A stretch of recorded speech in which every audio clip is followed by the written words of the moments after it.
päivän profetia. Ihmiset sanoi ennen kuin ne meni kylään, niin kun tuli ihmisiä kylään, niin sitten ne sanoi, että olette tervetulleita. Nykyään se on maksimissaan, että tervetuloa.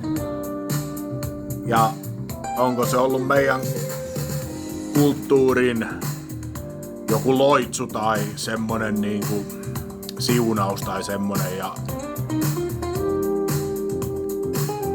ainakin kun vertaan, olette tervetulleita, tervetuloa.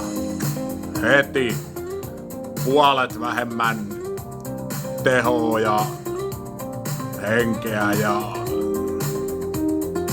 pelkästään merkistö määrässä, niin puolet siitä vibraatiosta, ja sitten jos siellä on se joku siunaus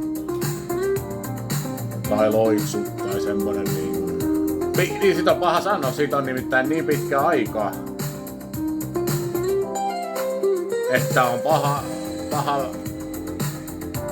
tai niinku ei meidän sukupolvet enää edes sitä damakea muista, kun meistä tunnettu. Se, että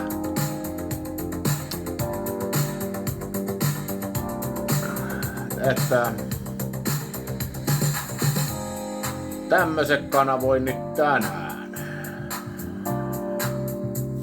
Yes.